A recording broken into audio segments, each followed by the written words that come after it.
S.S.S.S Chayei Sarah Tafshin Pei Daled. So we're recording the shir this week, remote location, and of course, S.S.S Chayei Sarah is an extremely interesting parsha, and we've spoken about it from so many different angles. So now we're going to make our way back to the beginning of the parsha, and the Torah begins our parsha with Vayihiyu Chayei Sarah Meya Shana ve'esrim Shana ve'sheva Shanim Shnei Chayei Sarah.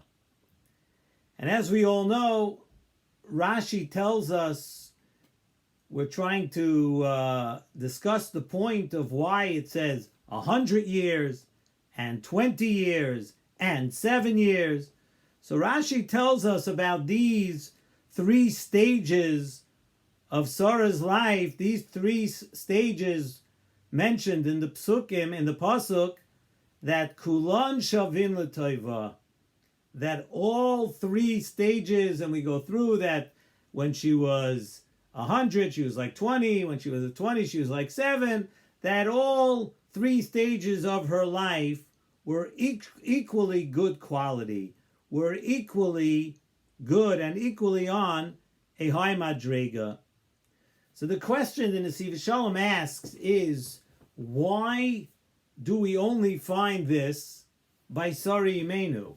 Okay, so it's a very good answer that they were all equal, kulan shavim l'taiva, 120 and 7. It all is wonderful, but why only by Sarah Imenu? Another interesting thing we find here is that it says, Vayavoy Avraham lispoid l'Sarah, to make a hesped for Sarah, v'liv koisa. And the chaf of the word v'liv koisa, and to cry about her, the chaf is written in the Sefer Torah with a small chaf in that word. So the Baal HaTurim tells us that the reason for that small chaf is to tell us that yes, Avraham Avinu cried. He cried about Sarah, who was such a wonderful woman, the first of our imois, right? But he cried, but he didn't cry that much. Why not? Because the Baal HaTurim tells us that Sarah wasn't a young woman. So Avraham Avinu, v'liv koisa, with a small chaf, the crying was a little bit less. And that too, of course, requires explanation as to why, first of all, why this was only by Sarah, and what is this crying a little less? What exactly is the Torah teaching us and telling us by all this? So Nesivos Shalom elaborates on these questions with a very important and interesting theme. And he says like this: we say every night during Ma'ariv, say it in Krishma Alamita, we say V'haser Satan Milfanenu Umeacharenu, that the Satan should be removed from before us, in front of us, Umeacharenu, and from behind us. Now we say this at least once or twice a day. Have you ever wondered, what does that mean? What does it mean to remove the Satan from in front of us and behind us? It seems that there's two ways of the Yetzer Hara. There's two ways that the Satan, that the Yetzer Hara works on us, and we're looking to be rid of the Yetzer Hara in two different ways. So Nesivos Shalom tells us that one way that the Yetzer Hara operates is that he tries to prevent us from doing something good. Milfanenu. The Satan stands in front of us and he tries to stop us from doing mitzvahs.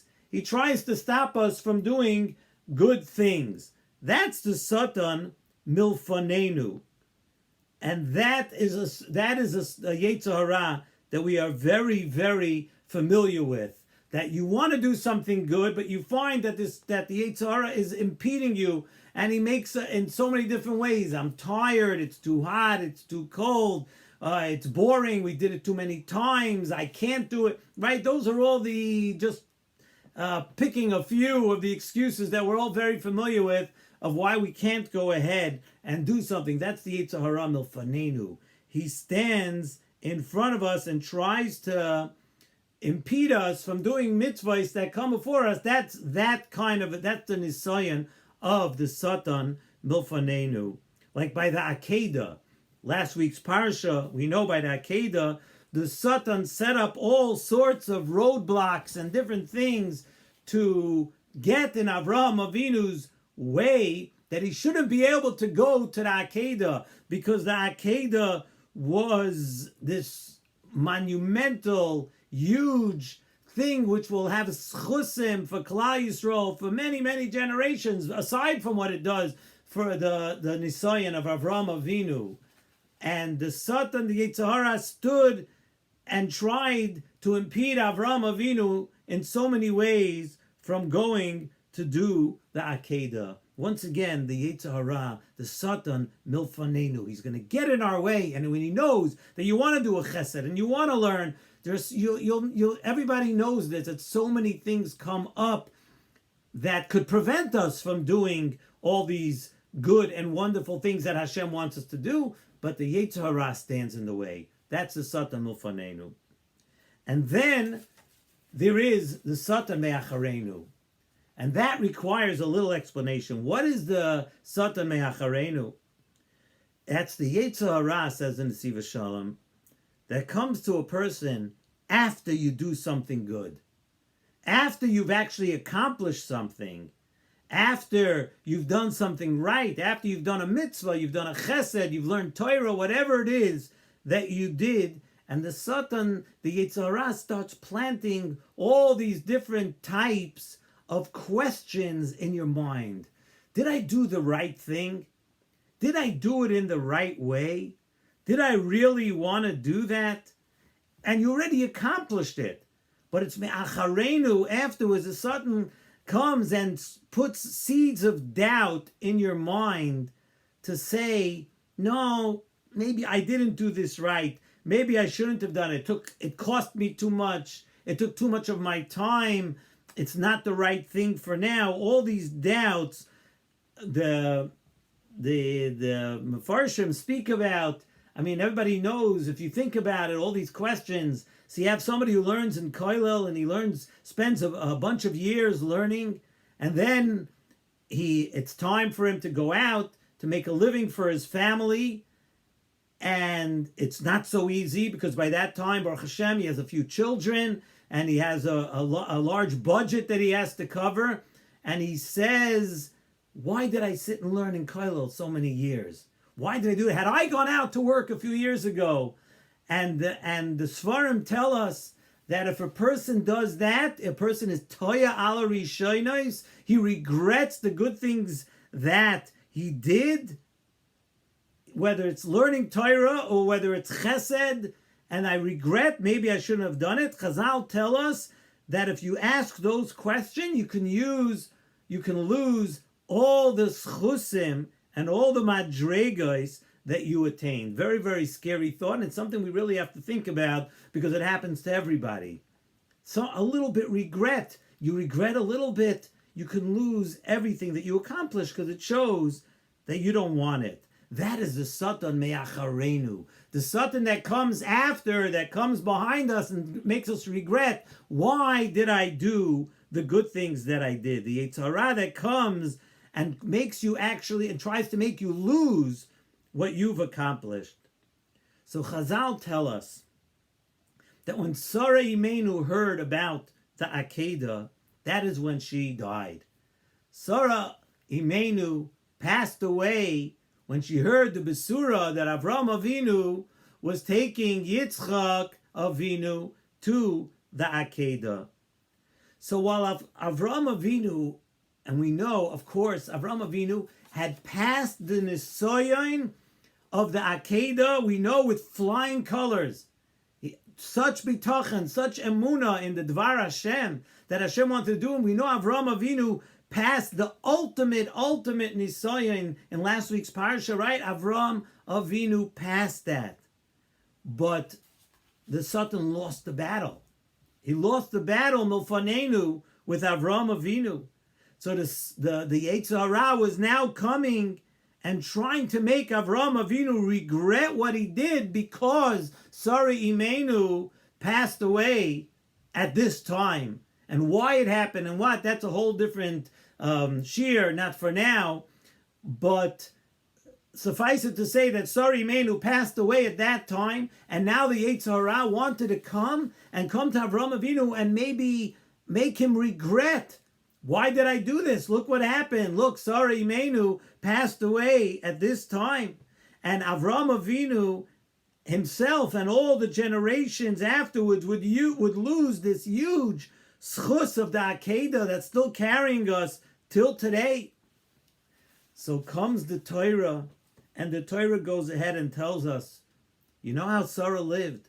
Sarah lived 100 years, plus 20 years, plus 7 years. The Torah is coming to tell us that every year and every day of Sarah Imenu's life was exact. It was exact numbers. It was 100 because it was supposed to be 100. And it was 20 because it was supposed to be 20. And it was 7 because it was supposed to be 7. It's spelled out. Sarah Imenu did not die 1 minute before she was destined to die.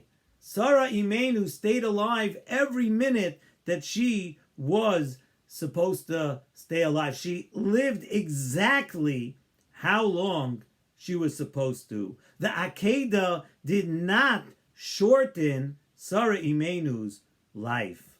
So the small chaf comes to tell us also, that Avram Avinu understood that message. Avram Avinu understood that message very well, that it was Sarah Imenu's time regardless. Yes, the timing, the way it worked out, but Avram Avinu knew when he got the message that everything was Biyad Hashem, and Sarah Imenu lived the life that she was supposed to live, and it wasn't a result of hearing of the Akedah that shortened her life at all. Avram Avinu knew that, so he didn't cry as much as he should, because Avram Avinu did not regret the Akedah at all. And he learned that same lesson that Sarah Imenu lived every day, every year, every moment of her life that she was supposed to live. And the schus of that nisayon that Avram Avinu passed, the Satan milfanenu, that he passed all the nisayonis on the way to the Akedah. And then he also passed the nisayon of me'acharenu that affects us so much that sometimes we do such great things and then we regret it, and chas v'shalom, you can lose all your schusim. You can lose everything that you gained from that. So the lesson that we're learning from this week's parsha is it's 120 and 7. It's exactly what Sarah was supposed to live.